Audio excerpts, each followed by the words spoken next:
I'm Frank, and I'm all about helping business owners and entrepreneurs start and grow their lawn care business.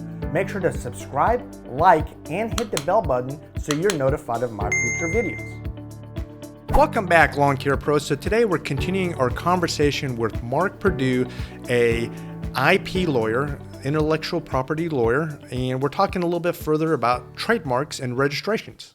So now we're ready to register this thing. Is this, I don't know, is this like a state level, federal level, or how? There are both. Okay.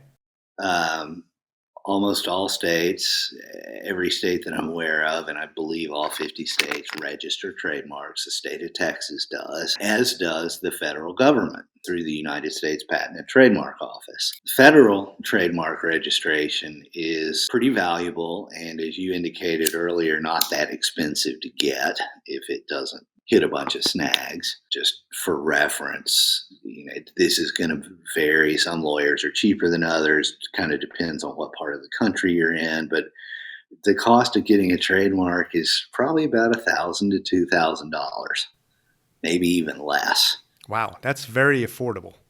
And you can try to do it yourself. I'm not going to discourage anybody from trying to do it yourself. You can go to the Patent Office website, which is uspto.gov, stands for United States Patent and Trademark Office.gov. It's a government site. And if you click around, they have a bunch of instructional videos and things that will try to teach you how to fill out a trademark registration application. And everything is online. You can pay online, whole ball of wax, and it's not that difficult, really. But there's little complications a lawyer can be a lot of help with. So, if you think you can afford it and you're, weighing whether to spend your time, I won't say waste your time, but spend your time perusing videos on the Patent Office website and trying to teach yourself how to file a trademark, you might just want to hire a lawyer, because it's, in the grand scheme of things, fairly inexpensive to use a lawyer. It's really inexpensive to do it yourself, but they started doing trademark registration online about 15 or 20 years ago. And us trademark lawyers kind of thought we were going to pretty much go out of the business of filing trademarks because everybody would do it themselves. But that hasn't wound up being the case. Truth be told, and of course it's going to sound like I'm trying to generate business for myself, but a lot of the time we've found that people find new and unusual ways to screw up a fairly simple trademark registration, such that when they hit a snag that they can't figure out, they hire a lawyer, and they wind up spending more with the lawyer fixing it than they would have spent just doing it. It's kind of we don't have time to do it right, but we have time to do it over again kind of thing. And it just depends on the person. I've seen a fair number of people that got pretty good at it, doing it by themselves. Yeah, for the amount of money, though, I mean, you're describing 1,000, 2,000, and again, that varies from one lawyer to another. But to me, that's a drop in the bucket, right? Whenever you're talking about your legal entity protecting your mark, for me, that's just a drop in the bucket. And again, and you can try to do it yourself, and it's very affordable that way too. Me personally, I don't want to go through doing something and maybe doing it wrong. And again, like you said, coming back, having to, at that time, wasted all that time. And then on top of that, hiring somebody to fix something that might cost me more than what it originally would have cost to just get it done the right way. Yeah. And I need to mention that is federal trademark registration. Okay. And a federal registration basically will give you the whole United States for your territory. You have that trademark. It's enforceable in the entire United States. State trademarks, as you might figure, on the other hand, are only good in the state that grants them. So if you get a Texas trademark registration, you only have those trademark rights from that registration in the state of Texas. And also, I'll only speak for Texas here, but Texas is not very good at granting trademark registrations. The U.S. Patent Office deals with hundreds of thousands of trademarks every year, trademark applications, some of which turn into trademark registrations, some of which don't. The state of Texas probably deals with a couple of hundred. They have no real online ability to do it. They have no training videos. They have these crummy forms that can't type on very easily. They're intended to be printed out and put in a typewriter and filled out that way. In my experience, state trademark registrations are kind of a pain in the neck. You really probably do need a lawyer to get a Texas trademark registration. It might even wind up being more expensive than a federal one. Well, let me ask you, this might be a silly question to you because you know this inside and out, but I think a lot of people are wondering, if I can get a federal trademark and it covers me throughout the whole United States, in what case would I just want to do a state? That's a $64,000 question. Okay. $64 million question to update the number. The question is always, why bother with the state when you can get a federal and get the entire United States? Right. And the only reason you would get a Texas registration is, or a Alabama or Arkansas or Illinois or whatever, wherever you're located, is a federal registration requires that you be using your trademark, quote, in interstate commerce. You may have heard of interstate commerce before, but that's what makes it a federal thing that the federal government can get involved with. And what that means is, let me back up real quick. You've been using the word trademark all this time. Right. There is something called a service mark. You see that occasionally. It's the same thing. Technically speaking, a trademark is applied to goods. If you sell widgets, lawnmowers, edgers, lawn equipment, and you stamp or print a brand on it, that's a trademark. But if you're not in that type of business and you sell services like most of the lawn care people listening are, then technically it's a service mark. But even legally, we can just call it a trademark and not make any distinction. But since we're talking about people who mostly provide services and don't sell goods, you are very clearly in interstate commerce with services when you provide them in two states, Texas and Arkansas, Texas and Louisiana, Texas and New Mexico, say. So if you are lucky enough to have lawn care clients in two states, then you are absolutely positively, no question about it, in interstate commerce. That would also include one state and another country. So maybe if you do lawns in Mexico or Canada, if that's even possible, that would be interstate commerce as well. A little closer case is when you advertise nationally and are, quote, ready, willing, and able to provide your services to someone in another state. And with the miracle of the internet, almost everybody probably has a web page now. And since websites are accessible from anywhere in the country, that's national advertising. If you don't have a website, whether you're doing national advertising is probably a dicier question. And then comes the rub question, would you provide services to someone out of state? And, if you're in maybe Austin, Texas, which is probably the most central city, it's probably 500 miles at least in any direction to a border. The answer might be no, because you're probably not going to send a crew to to New Mexico, Louisiana, or Oklahoma. But, sometimes you have a property owner in Illinois or New York State or California or God knows where that pays you to do lawn care and landscaping work on a rental property or something they manage. That is probably getting closer to interstate commerce. Now, if you just do lawns in your town, and even though you do have a website, that's cutting it pretty close. The Patent and Trademark Office is never going to ask you to prove that you have use in interstate commerce. They're going to take your word for it. Okay.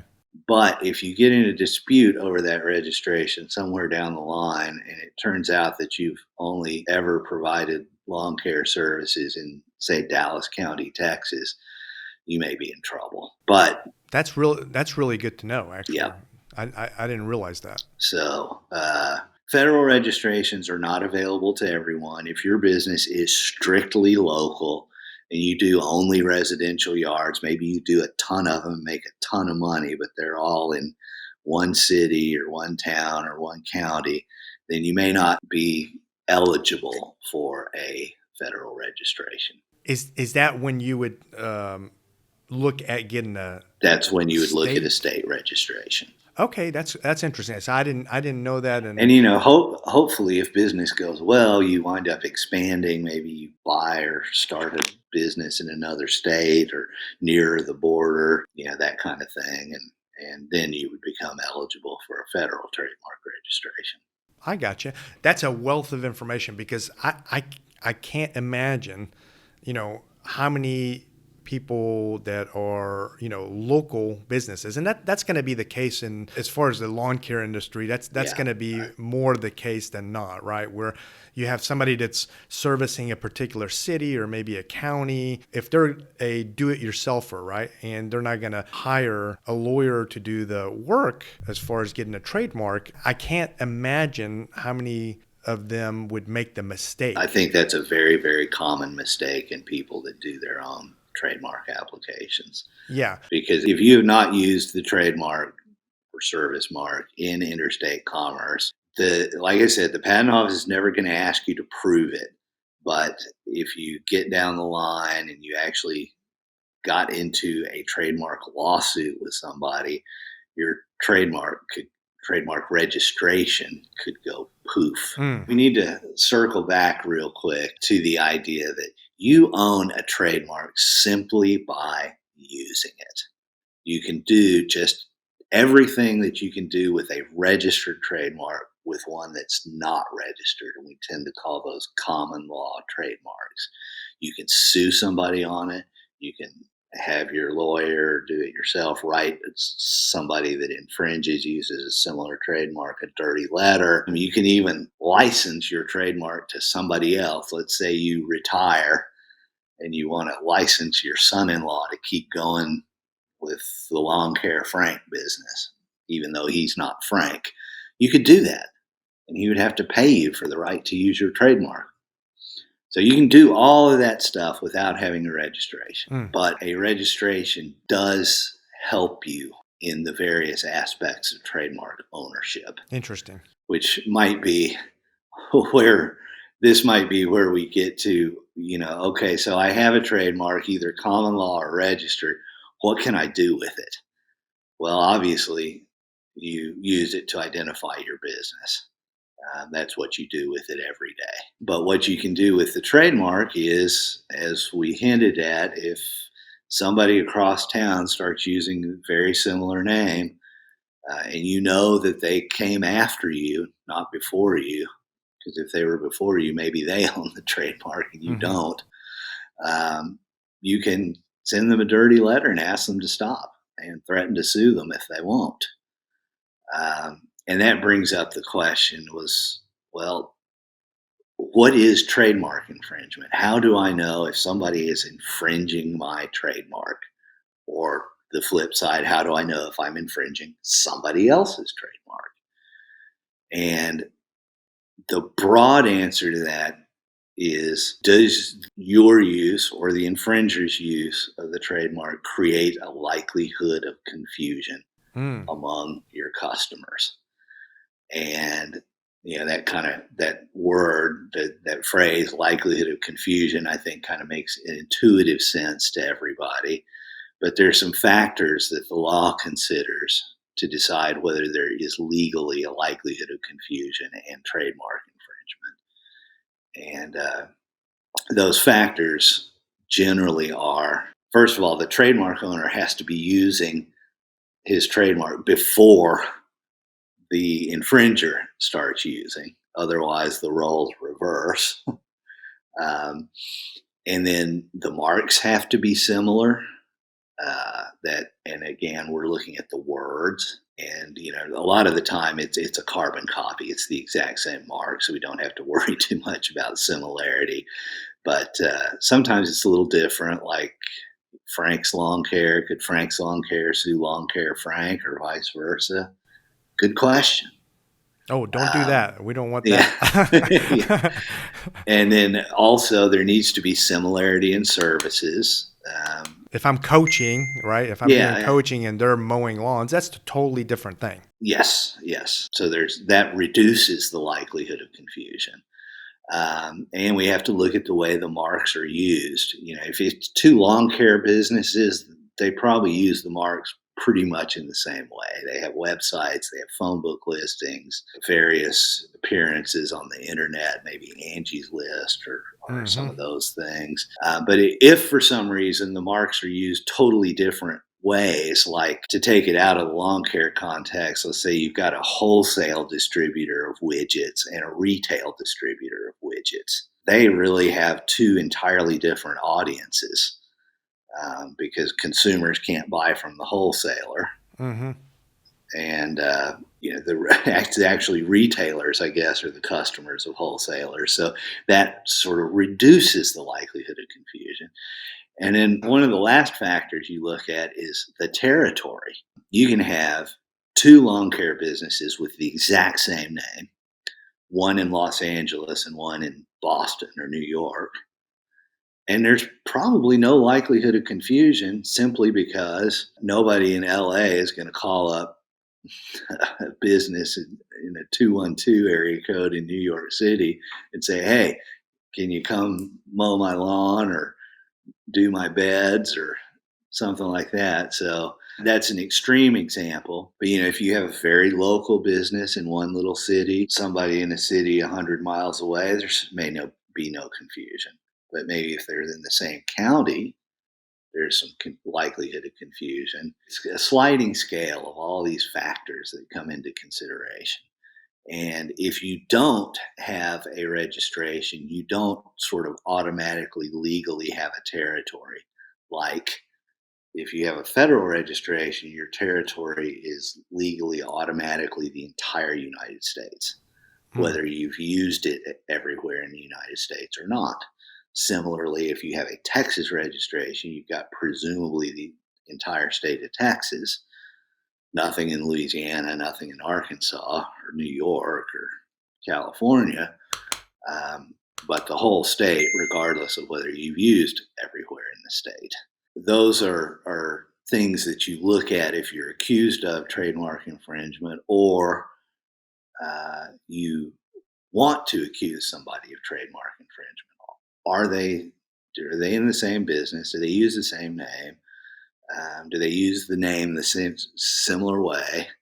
And are they physically close enough to you where there's a likelihood of confusion or not?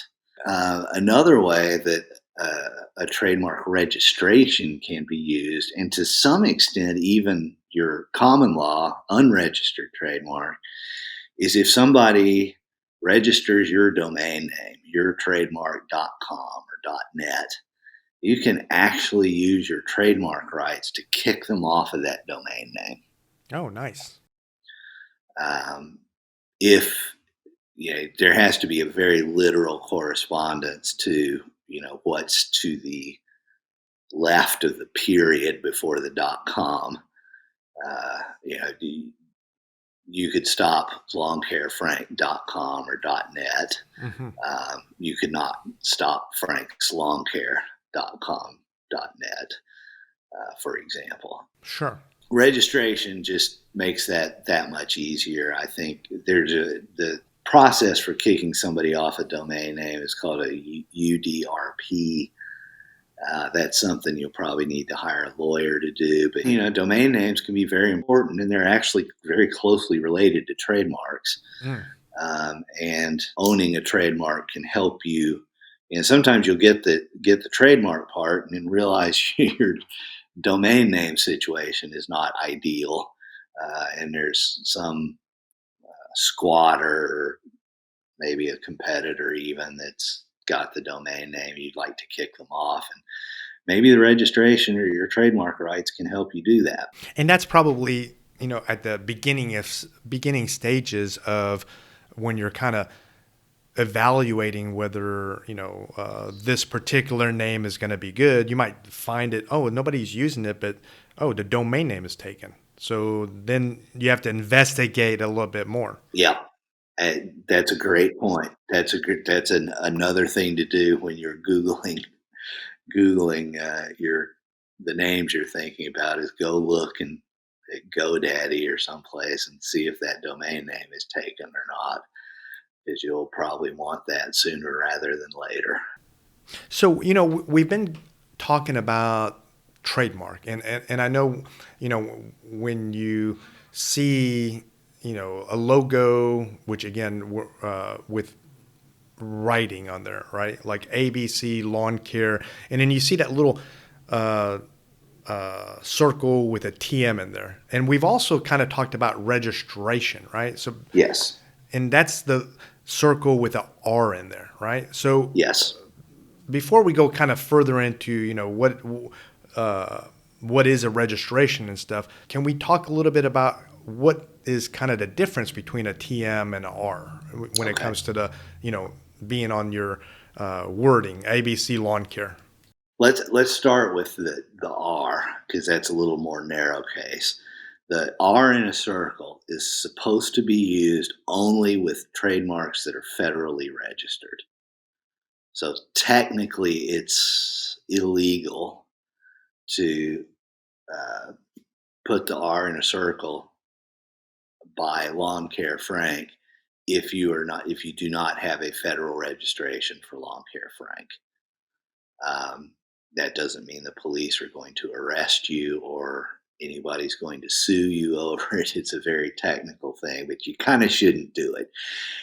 If you're using a trademark or your name as a trademark, it is a trademark because you're using it. It's a good idea wherever you can in your printed materials to put TM by it. And that kind of lets everybody know, hey, this isn't just a quote unquote trade name or a quote unquote corporate name. This is my trademark. And it, sort of puts people on notice. Hey, stay away. Find your own trademark. R in a circle belongs only to federally registered trademarks. TM can be put by anything that you consider to be your trademark. And there's no penalty for wrongful use of either of them. Okay. It's a good practice because it kind of lets people know, hey, this is my trademark. Stay away. So now we've kind of, Googled our thing, the name, and we've done a research, and we've decided, we found something that's unique, right? And it's not used. The domain name's good. We're kind of not we're not clear out of the woods yet. There's still a lot to do. We decided to do it ourselves. We go to the website that you gave us, and we'll put that in the description. So now we're ready to actually take it from the TM, the trademark, to the registration. Is that right? Yes. So that's where it all comes together, right? So it's not about just, I got a trademark. It's I've got a registration. Yes. Registration sort of formalizes and legalizes and dots the I's and crosses the T's. If you ever look at a U.S. trademark registration, what it has is it's got the mark itself, the words are pretty prominent in there. It's got a registration number that indicates that it's registered. It says on there when you began using the mark. And it also says what goods or services you're using the mark on, which are all things that you would have to prove somehow or other if you were to sue somebody for trademark infringement without a registration. Having that federal registration document or a state registration would be pretty similar, but again, only effective within that state. But it proves all of those things without you having to produce invoices going back 10 years to show you've been using it since 2012 or 20 years, 2002. It sort of substitutes all that proof.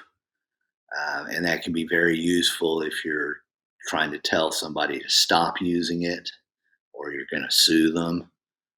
It's even handy if you're going to license the trademark to your brother-in-law or your son-in-law or grandson-in-law to keep going with your business. Those are all what I call offensive uses of the trademark registration. Makes it easier for you to go on offense. But probably the single most valuable thing to a small business about having a trademark registration, even one that you maybe applied for yourself, you're maybe not in interstate commerce, you maybe not fully eligible to have it, is if you have got a registration, it's publicly available. You can go to the uspto.gov website and search for trademark registrations. And let's say, as you will shortly, you have a federal registration for lawn care, Frank. Mm-hmm.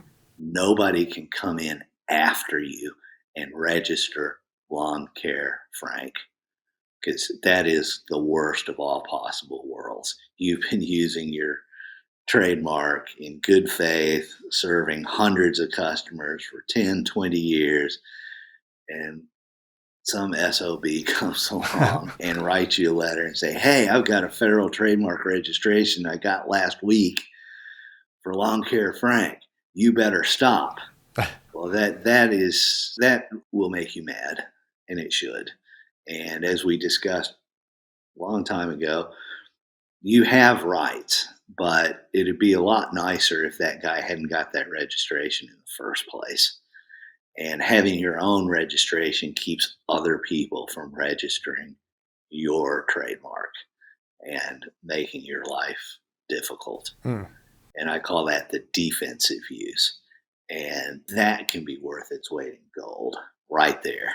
In football, some of us, if you watch football, they always say a good offense is a good defense. Is that what they say?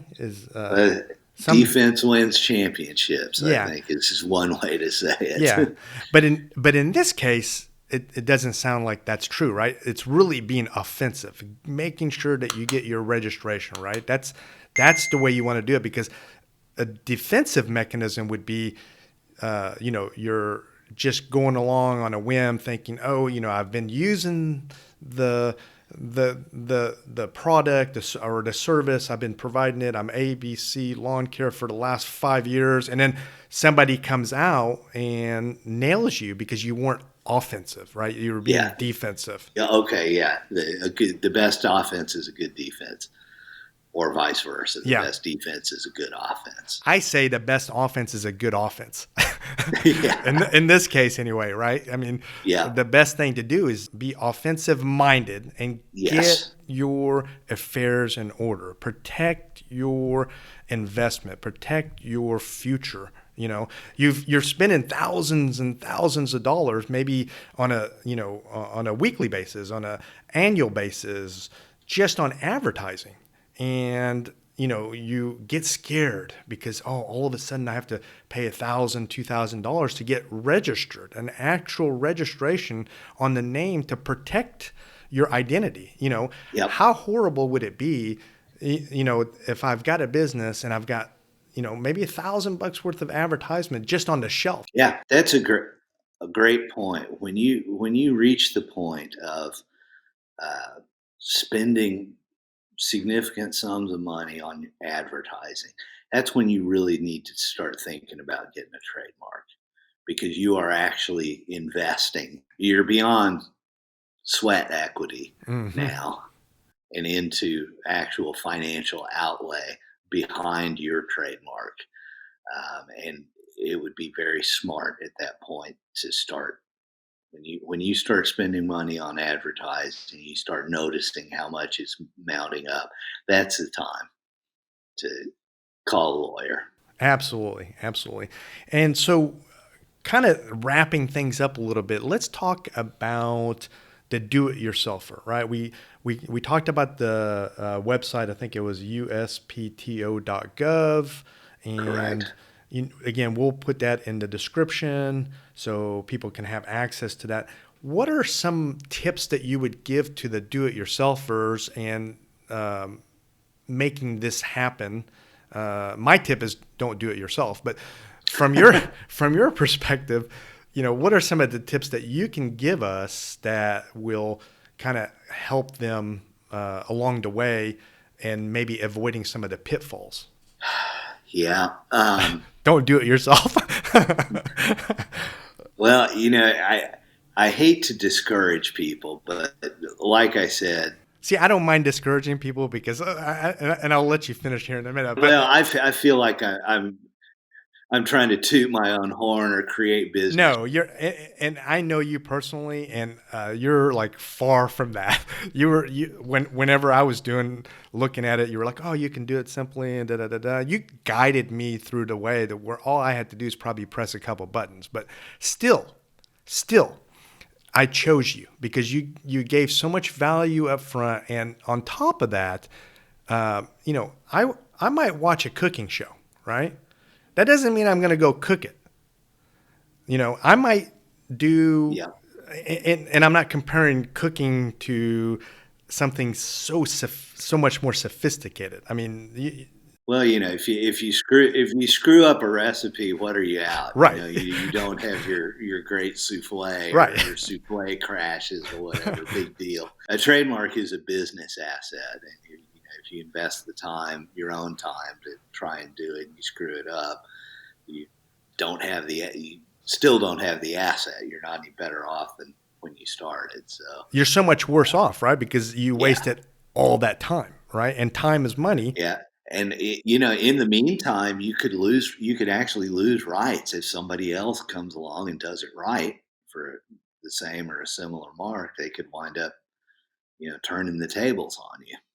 Yeah, absolutely. I mean, you could be out making money in what your competency is, right? What you're good at, right? You're doing tree service, you're doing, lawn service, you're doing putting down pavers or building fireplaces. You're doing the stuff that you're good at. Yeah, Focus on that is my best advice. Even when it comes to accounting,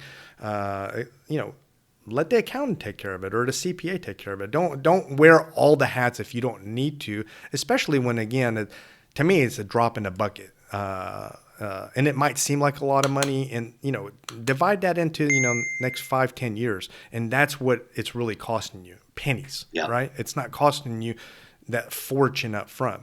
But again, let's go back to the possibility, right? okay, And I know a lot of people are going to do it themselves, which that's fine.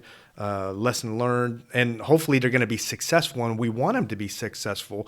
So, going back to it, what are some advice in as far as so they don't, totally screw it up? at least facially, a trademark application is kind of a name, rank, and serial number document. Hmm. You got to specify who's applying for the mark. If you're incorporated or have an LLC or whatever, you probably want to use the LLC, although you could use yourself personally. Um, that's something a lawyer could help you figure out, but that's not going to be the end of the world if you do one and the other turns out to be more right later on. That's not a big deal. Then you have to say what the mark is, and I would advise to just use the word part of the mark. Hmm. Leave the logo off. You just type in the word. Then you have to provide 2 dates, the first use of the mark anywhere, which that tends to mean almost all businesses, even big ones, when they start using a mark until they start selling product, uh, it's local. It's not actually in interstate commerce. So that would be that date. Let's say the first time you mowed 15 yards in Dallas County. That's not interstate commerce. So maybe that was the beginning of the year in 2022, and 3 months later you're doing some yards in Oklahoma City, and you have your website up.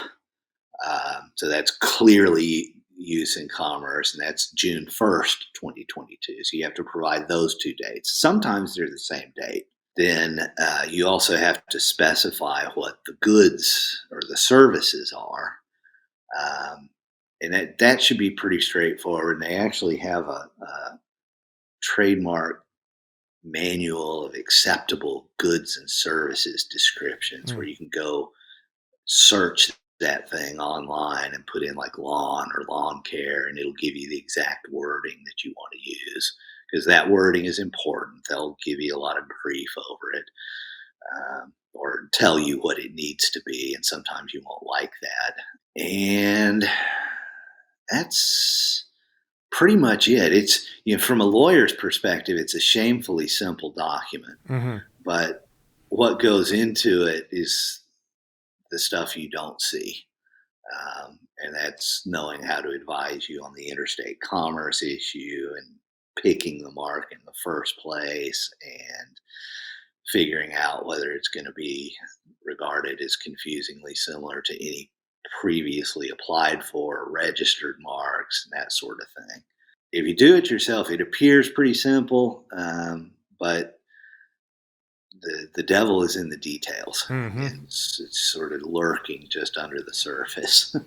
That's great advice. And again, thank you so much. This was such a great interview. Got a wealth of knowledge out of this. I hope it was helpful.